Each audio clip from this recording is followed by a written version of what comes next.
the Denver Broncos, they played your Jets. And this guy threw for 60 fucking football yards in an NFL game and won against a guy who we call maybe the best ball spinner of all time, who couldn't muster more than 9 points. What is going on with these two franchises in particular, and these two QBs, and this whole thing with Robert Saleh and Aaron Rodgers? There's a lot to unfold in this two. I'm glad these two played because you played both programs, both organizations. Where are you at with this right here? Well, I could chalk it up to good defense, but I can't. Not today. It was the penalties, the turnovers, the lack of execution. The Jets' offensive line was just, it was so bad. Look, man, 60 yards passing. They had -7 yards passing at halftime. I know it's raining, but it rains sometimes. I mean, should we just not play because, should we have weather delays now because it's raining instead of lightning? Just, it's raining, so let's not play. It rained in Baltimore last night too, I heard. Yeah, and Baltimore looked pretty good. King Henry looks pretty good. I will say this. Look, Denver's defense is good. They're not great, but they're good. The Jets' defense is good. They're not great, but they're good. But the offensive play yesterday in that game was, I don't know if I've ever seen anything worse in the history of the NFL. It was so bad. It was so bad. It was fucking terrible. It was bad. I don't even know how to explain it. I know that there's some good things, and Cortland Sutton had a touchdown and they ran the ball a little bit. Yeah. Whatever. Whatever narrative you want to throw out there. Your first-round quarterback just went for 60 yards. The last time I saw this out of a first-round quarterback, his name was Tim Tebow. So don't sit here and tell me that it's acceptable in Denver now that Bo Nix is doing it, and you like Bo and you didn't like Tim. So I thought it was atrocious. I don't think you're going to win a lot of games on either side of the field, Jets or Broncos, if this is how you play. I'm more disappointed in the Jets than the Broncos. At least the Broncos have a rookie quarterback. I mean, the Jets have Aaron Rodgers. He couldn't even hold the ball. He couldn't. It was slipping out of his hand. It was. Yeah, I know. I get it's raining, but you played in Lambeau for 15 years or some shit. It rains and snows there. I thought yesterday they should have just called the game. It was terrible.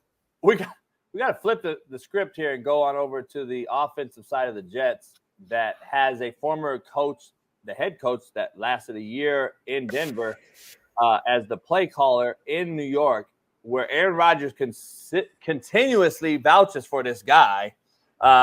And I'm trying to figure out why he does, because it's him running the O. You and I both said we know this is Aaron Rodgers' team. Saleh is just part of the fucking roster.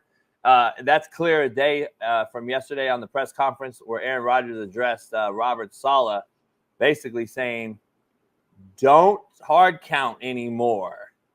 We are in youth football. We can't handle hard counts in the NFL. If you haven't heard this video or seen this video, Smitty, take a listen to what Aaron Rodgers had to say. The cadence specifically, Robert said that might be something you guys have to dial back a little bit. Is that something you think could potentially help the situation? It's one way to do it. The other way is hold them accountable. I mean, we haven't had an issue. We've had one false start. Morgan had one false start, I believe, until this. So,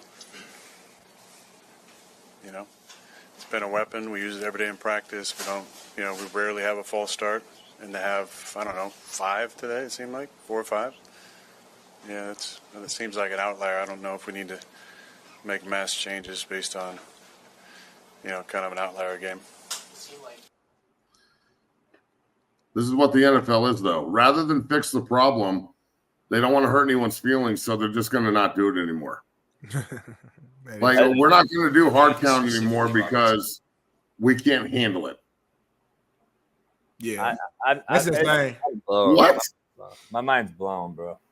I mean, this is the cover 2 talk and the you can't hit anybody across the middle talk, and we can't cut block anymore, and you can't. Can we do anything?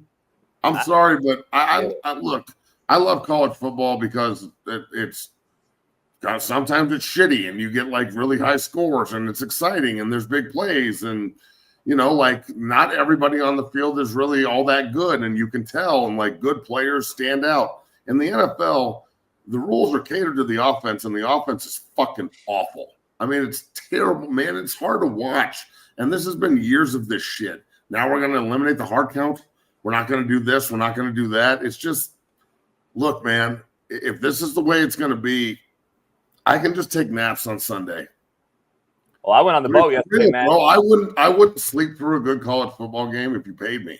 I will sleep through the NFL as fast as I can fucking go to sleep on Sunday these days. It is so fucking terrible. The Sunday night game last night, it was cool to see. It was cool to see King Henry go off, but the game overall was terrible. It was just Josh Allen rolling right and throwing up prayers. I don't know how many times he did it. 15 times. The Minnesota Green Bay game, I know they came back awful. The fucking Houston Jacksonville game was awful. The Raider Brown game was one of the worst football games ever. I mean, it was just Rams Bears, terrible. Everything is just, it's all preseason scores, and then you throw two Monday night games on at the same time tonight. And then one of them, we can't flex Miami and fucking Tennessee out of Monday night. Who the fuck wants to watch that?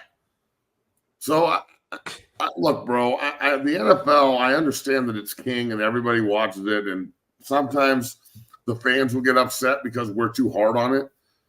They're dipping into your pocket. You're the one buying beers and tickets and gambling on this and like losing money over this dog shit product. Can you imagine going to that game yesterday in East Rutherford?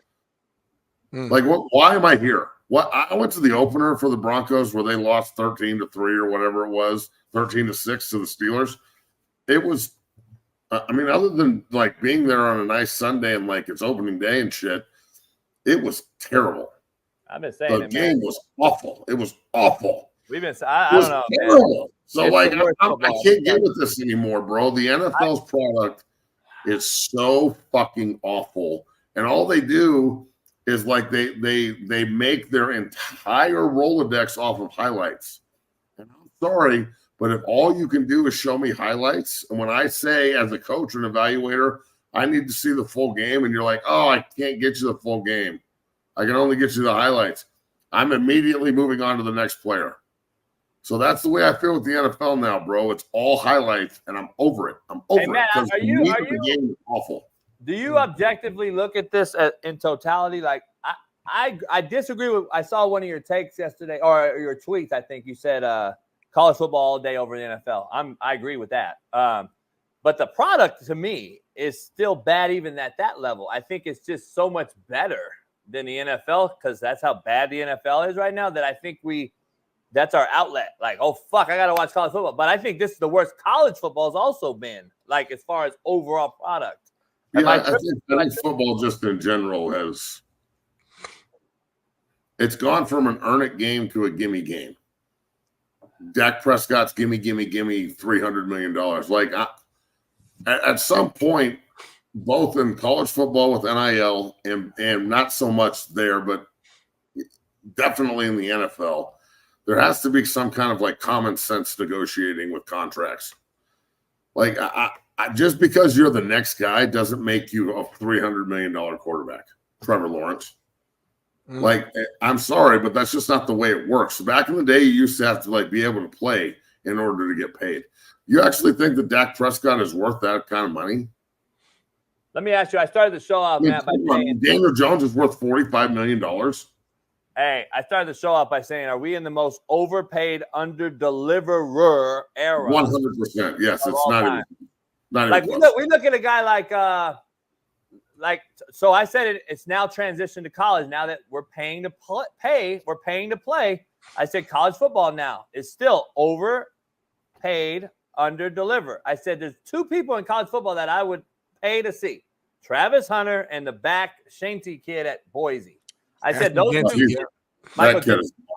two kids are like, to me, they should be 1 and 2 in the Heisman, in my opinion. And then on the other end of it, I would say they are actually underpaid because they over deliver, and vice versa, where we're overpaying everyone else and they under deliver.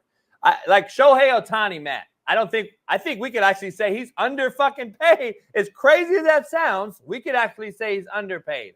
How many of those do you have, though, in football, basketball, baseball, all these professional sports? I think we're the most overpaid under-deliverer era that I've ever seen. I mean, I'm just telling you. I'll put it like this, especially with the NFL. I think there's more guys in college that are worthy of the dough. But in the NFL, my question would be simple. Who's irreplaceable? In the NFL? Yeah. Who? What player in the NFL right now can you just say, you know what? We can't replace him. Like, who's Michael Jordan, LeBron James, Kobe Bryant? Who's the guy where, and even this season, are you speaking on this season in particular, or I'm just saying like just in general, like Mahomes? Yeah, I would say it had to be Mahomes. Probably that's it. That's it. And I don't know. He's the face of the league, and he's probably irreplaceable in that regard. But everybody else, every fucking swinging dick, from Lamar to Derrick Henry to the Sauce Gardner to Surtain, everyone, you get rid of them for a year, and we can find another guy in the draft that can do the same thing. Yeah, that's just football is. That's why I call it watered down. I don't get why people don't understand. And the other thing is, in the NFL, they don't allow the players. It's one thing, like, I'm glad that Cliff Kingsbury's in Washington with Jaden Daniels, because at least they're allowing him to be him.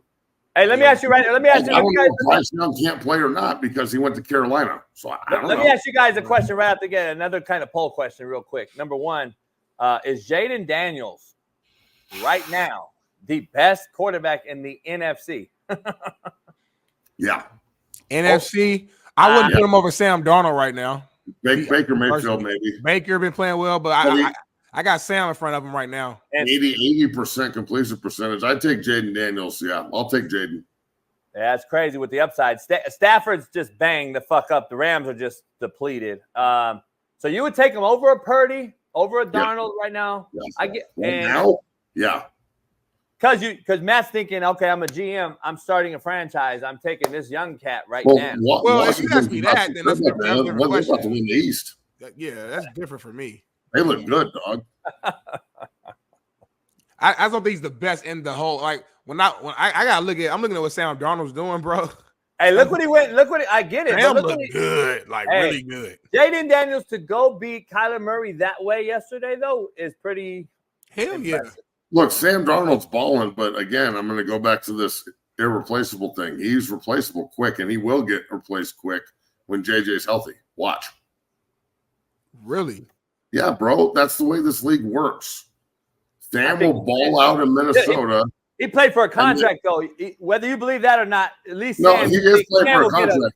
Sam will go, though. If he doesn't get it in Minnesota, he's getting it somewhere else, and then JJ's the next guy.